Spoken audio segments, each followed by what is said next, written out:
Merhabalar. Bugün bu videoda RTOS nedir? Onunla ilgili bilgi vereceğim ve Kale üzerinde RTOS nasıl kullanılır, projesi nasıl oluşturulur? Bundan bahsedeceğim. RTOS Real Time Operation System, yani gerçek zamanda bir işletim sistemi.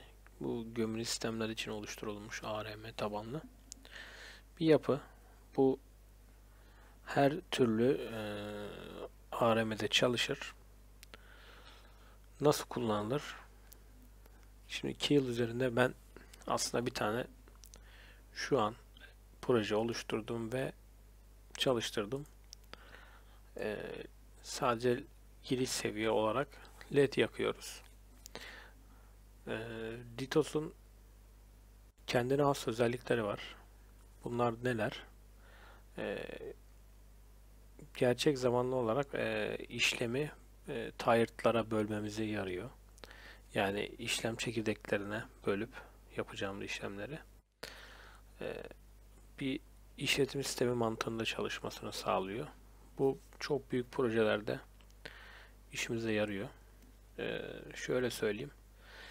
Şimdi bir proje vardır. Üzerinde Ethernet var olduğunu düşünün. Ne bileyim SPI, UART gibi bütün modüllerinin iletişimde olduğunu varsaydığımızda bu kompleks bir sisteme doğru gidiyor. Şimdi STM F4 üzerinde belki kullanılır, belki kullanılmaz ama daha kuvvetli işlemciler, daha işlem kapasitesi yüksek işlemcilerde eee, projemizi boyutuna, yapmak istediğimiz şeye göre kullanılabilir. Gibi gibi internette zaten RTOS ile ilgili birçok doküman bulabilirsiniz. Ben yüzeysel olarak anlatıyorum ve nasıl kullanılacağını, nasıl RTOS işletim sistemine kullanabileceğimizi göstermek istiyorum. Şimdi bu benim örnek oluşturduğum proje. Ben yeni bir proje açıyorum. İyi proje dedim.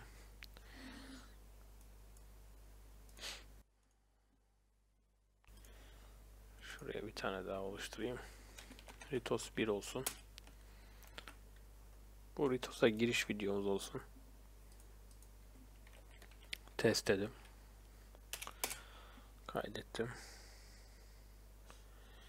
İşlemcimi seçiyorum.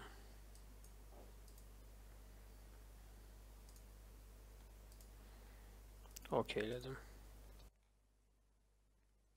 Ardından bunları kullanmayacağım. Core dedim. Kill RTX aktif ediyorum. Yani RTOS'u. Device Startup olması gerektiğini söyledi. Ben bir de standart library'den GPIO ve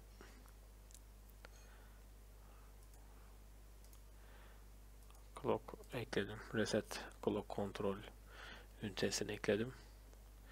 Ardından target'in üzerine gelip source'un üzerine gelip new item group diyorum. User code template'ten genesis deyip main fonksiyonu otomatik oluşturmasını isteyeceğim. Bakın burada RTOS'un diğer özellikleri de gözüküyor. Mail queue, mesaj, memory pool, mutex, trade, timer. Bunları da otomatik oluşturup kendinize bakabilirsiniz. Device'da da bunlar var. Interrupt gibi gibi startup'lar var. Add diyorum. Seçtik mi? Seçmemişiz. Evet, main fonksiyon add dedim. Şimdi burada klasik kütüphane kullanacağız. Yani gene normal yaptığımız işlemlerin aynısını yapacağız. Diğer videolarda gösterdiğim gibi. Hızlıca yapalım. Buradan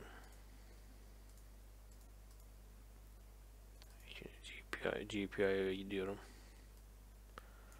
Kopyaladım. Yapıştırdım.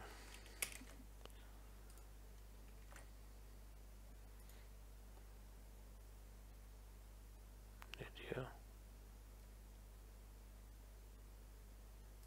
Neyse şimdi bir dursun o. Ha evet. Include STM32 F4 şey eklemediğimiz için bulamadı. Doğaldır. Şimdi ekledik. Ardından şu ayarlarımızı da yapmıyoruz. Tabii ondan unutmadan library tanımlamasını yapalım.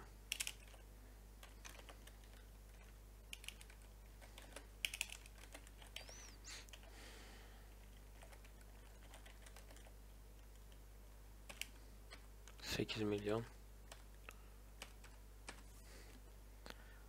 Ardından konuma gelelim. Tamam. Debug'dan stm reset and run. Başka bir ayar yapmamıza gerek yok. OK diyorum. Tamam. Şimdi devam edelim. GPIO. Şundan önce şunu bir yorum satırı yapıp bir derleyelim. Bir hata bir şey var mı görelim. Yok. Bunu yapmamın diğer sebebi de header'ların gelmesi. Hemen GPIO header'ına gidiyorum. Bize lazım olan fonksiyonu çekiyorum. Şuraya yazdım.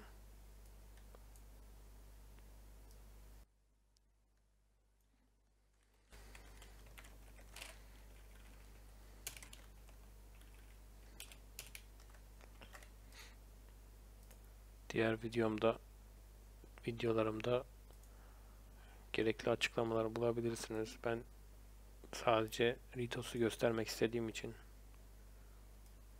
onun dışındaki açıklamaları şu an yapmıyorum.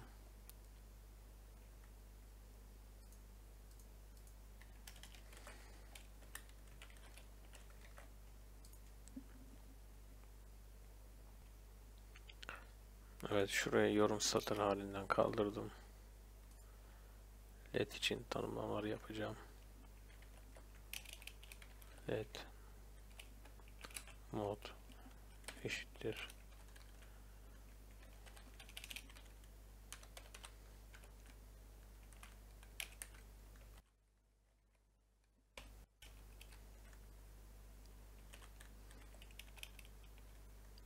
büyük müydü küçük müydü bakalım. Büyükmüş. Devam edelim. Type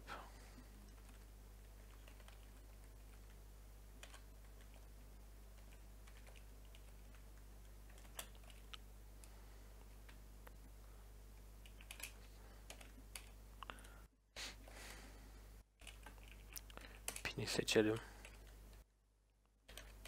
GPIO pin 12 onu kullanalım ama tabi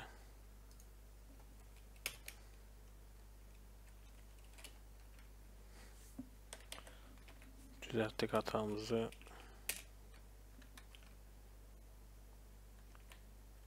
GPIO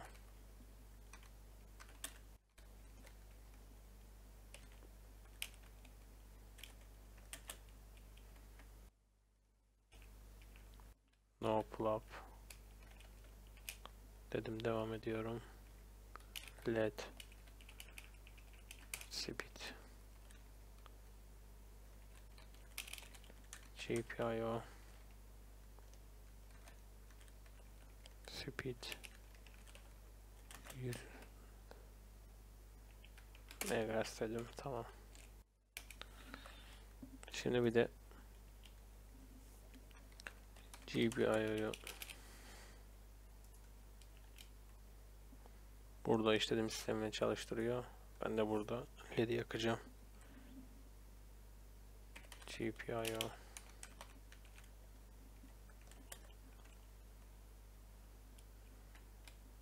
set bits GPIO D GPIO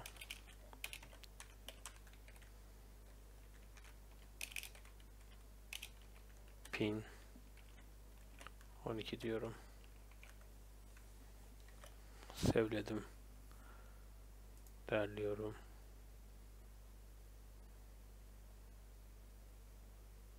Hatta 13 kullanayım. Şu an cihaza yüklü olan programda 12 yanıyor. Bir daha derliyorum.